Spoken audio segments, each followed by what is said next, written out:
চট্টগ্রামের সীতাকুণ্ডে দুর্গম পাহাড়ি এলাকায় শ্বাসনালী কাটা সেই ৭ বছরের শিশু জান্নাতুল নিশা ইরা মারা গেছে।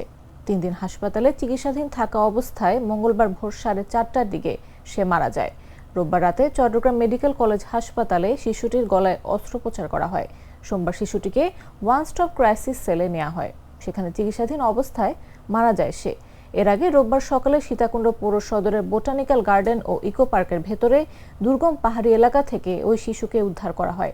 ইকো পার্কের ভেতরে চন্দ্রনাথ মন্দির সড়ক সংস্কারের কাজে নিয়োজিত শ্রমিকরা শিশুটিকে উদ্ধার করেন।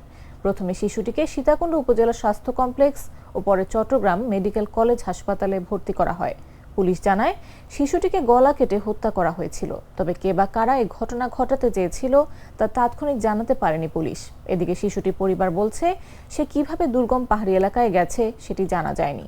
পুলিশ ও স্থানীয় সূত্রে জানা গেছে, রোববার সকাল 10টার দিকে বোটানিক্যাল গার্ডেন ও ইকো পার্কের ভেতরে থাকা সহস্রধারা ঝর্ণার আরও অন্তত 500 মিটার উত্তরে পাহাড়ি পথের ধারে শিশুটি গলাকাটা অবস্থায় পড়েছিল।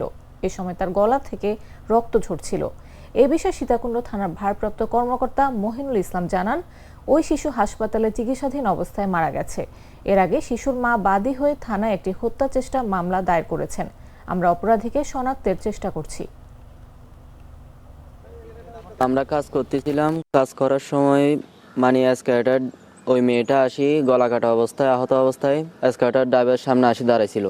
এখন দাঁড়ানোর পর ওই এসকেলেটর ড্রাইভারটা আমাদেরকে ডাক দিয়েছিল। আমরা তিনজনকে ডাক দেওয়ার পরে তারপর আমরা যাওয়া দেখি কি ওই মেয়েটার গলা দিয়ে রক্ত পড়তেছে, আর কথা বলতে চাচ্ছি কিন্তু কি কথা বাইরে হচ্ছে না, গলা দিয়ে বাতাস বাইরে হচ্ছে।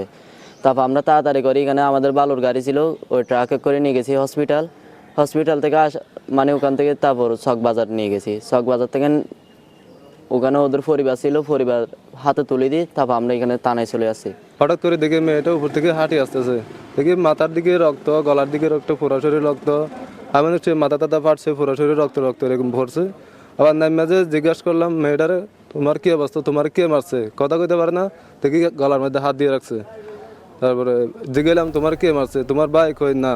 তোমার মা? না। বাবার যখন কথা কইলাম, তোমার বাবা? কই এমনি কল্লার ইশারা করে বুঝা দিল এর বাবা মার কাটছে। ভয় পাস না, এটা কসমিক ডোর। শব্দের আরেক নাম কসমিক ডোর। এর ওয়াল থিকনেস ও রিপ থিকনেস বেশি থাকায় এটাকে 50 বছরেরও বেশি। কসমিক ডোর, নিশ্চিন্তে 50 বছর।